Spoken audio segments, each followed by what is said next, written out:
बिहार के वैसे बिटिया के लिए बड़ी खुशखबरी निकल के आ रही है जिनका उम्र 0 वर्ष से लेकर 2 वर्ष के बीच है।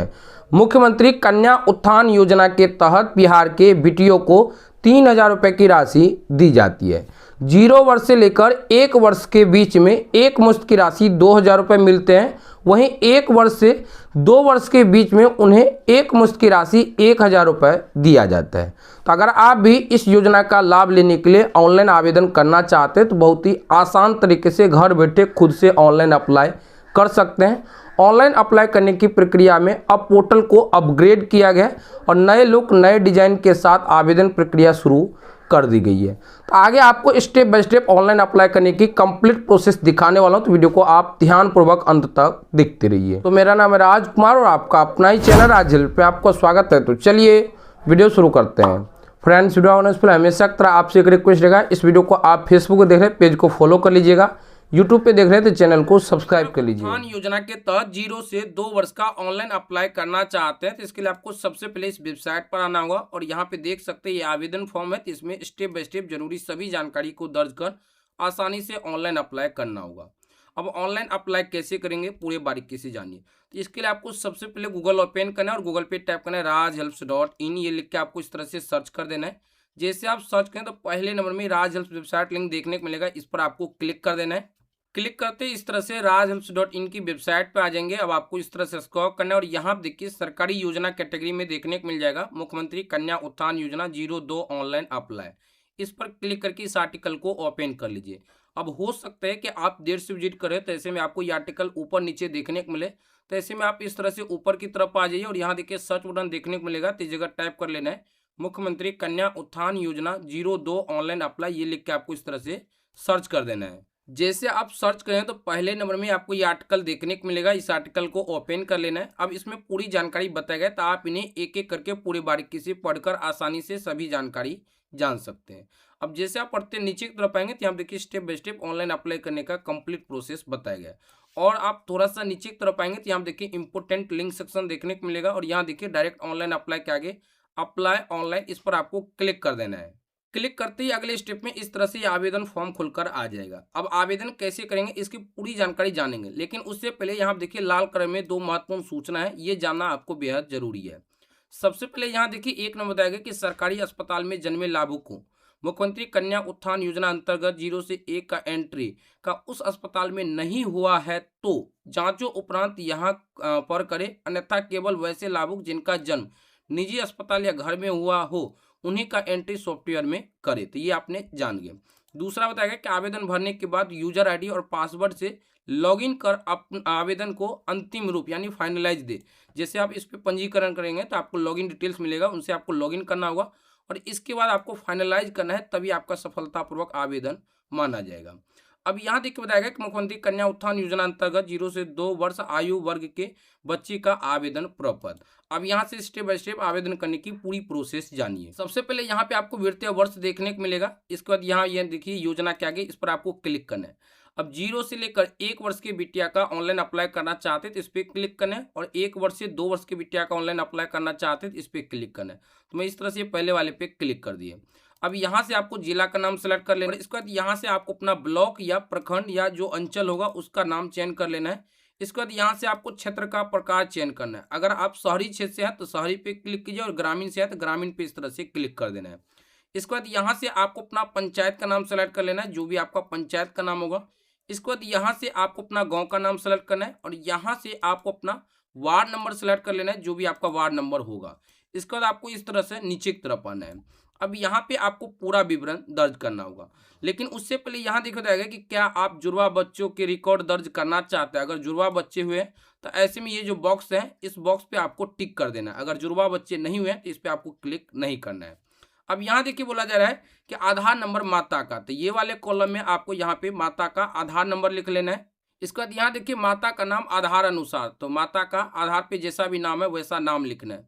इसके बाद यहाँ पे आपको 10 डिजिट का मोबाइल नंबर लिखना है और यहाँ पे आधार अनुसार उनका जो भी जन्म तिथि होगा वो जन्म तिथि आपको कैलेंडर की मदद से आपको यहाँ पे जैसो सेलेक्ट कर लेना है। तो इस तरह से पहले आपको ईयर पे जाना है, जैसा कि आप यहाँ पे देख सकते हैं। तो इस तरह से बैक ईयर में चले जाइएगा और इसके बाद आपको मंथ पे क्लिक करना है, इसके बाद डेट पे, तो इस तरह से डेट ऑफ बर्थ सेलेक्ट हो जाएगा। इसके बाद यहाँ देखिए वेरीफाई पे क्लिक कर देना है। वेरीफाई विकल्प पर जैसे ही क्लिक करें तो इस तरह से माता का आधार नंबर ग्रीन कलर में वेरीफाई हो जाएगा और यहाँ पे लिखा आ जाएगा माता का आधार मान्य है। यहाँ पे देख सकते हैं ग्रीन कलर में ही देखने को मिलेगा माता का आधार मान्य है। अब यहाँ देखिए आपसे पूछा जा रहा है कि शिशु का नाम अंग्रेजी में, तो जो भी आपकी बिटिया का नाम अंग्रेजी में वो नाम लिखना है। और यहाँ देखिए शिशु का नाम हिंदी में, तो यहाँ पे आपको अपने बिटिया का नाम हिंदी में लिखना है। यहाँ देखिए पूछा जा रहा है पिता का नाम अंग्रेजी में, तो यहाँ पे आपको अपना पिता का नाम, जो भी बिटिया के पिता का नाम है वो अंग्रेजी में लिखना है और यहाँ पे पिता का नाम हिंदी में लिखना है। यहाँ देखिए पूछा जा रहा है माता का नाम बैंक खाते के नाम के अनुसार, तो जो भी बैंक में माता का खाता खुला हुआ उसके बैंक पासबुक पे देखना है और जैसा भी नाम है हूबहू वैसा ही नाम आपको यहाँ पे लिखना है और यहाँ पे माता का नाम हिंदी में लिखना है।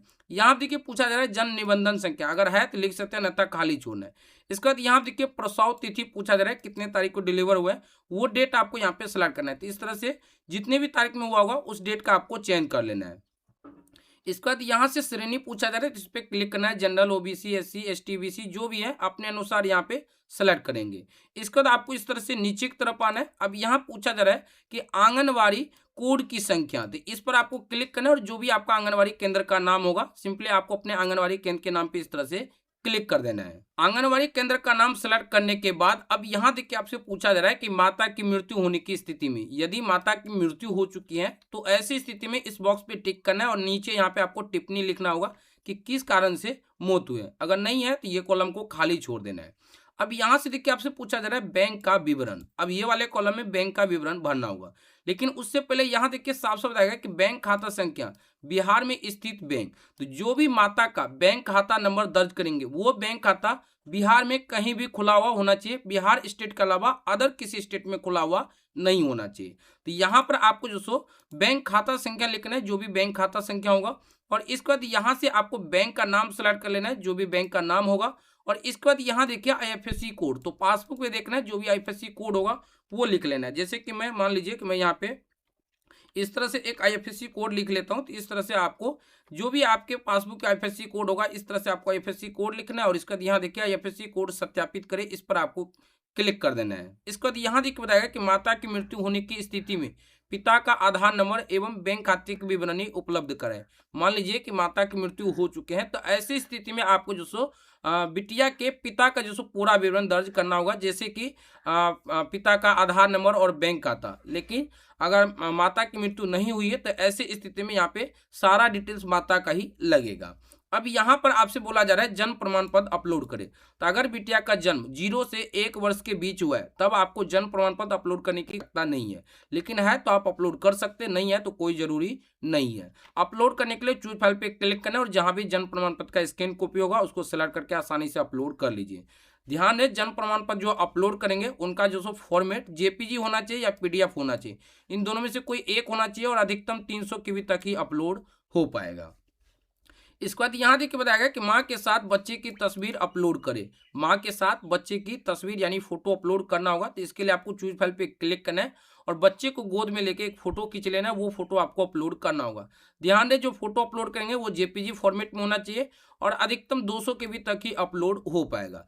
फोटो अपलोड करने के बाद यहाँ देखिए मूलभूत रिकॉर्ड सेव करें, इस पर आपको क्लिक कर देना है। क्लिक करते हैं अगले स्टेप में आपका पंजीकरण सफलतापूर्वक हो जाएगा और आपको लॉगिन डिटेल्स मिलेंगे। उन लॉगिन डिटेल्स की मदद से लॉगिन करना होगा और इसके बाद आपको फाइनलाइज करना होगा। जैसे आप फाइनलाइज कर देंगे तभी आपका सफलतापूर्वक आवेदन माना जाएगा। अगर आप फाइनलाइज नहीं करेंगे तो आपका सफलतापूर्वक आवेदन नहीं माना जाएगा और आपको लाभ नहीं मिलेंगे। तो ध्यान रहे कि यहाँ पे जैसे आप मूलभूत रिकॉर्ड सेव करें, इस पर क्लिक करें तो आपको मैसेज के माध्यम से भी लॉगिन आईडी पासवर्ड प्राप्त होंगे और स्क्रीन पे भी देखने को मिलेगा। तो उन लॉगिन आईडी पासवर्ड की मदद से लॉगिन करना और इसके बाद आपको अंतिम फाइनलाइज कर देना है, तभी आपका सफलतापूर्वक आवेदन होगा और इसके बाद इसका लाभ दिया जाएगा। सो ये एक जानकारी थे मुख्यमंत्री कन्या उत्थान योजना के तहत 0 वर्ष से 2 वर्ष की बिटिया के लिए। उम्मीद है कि ये वीडियो आपको बेहद पसंद आएगा। वीडियो पसंद आए तो लाइक कीजिए, अपने दोस्तों के साथ इस वीडियो को जरूर शेयर कीजिए।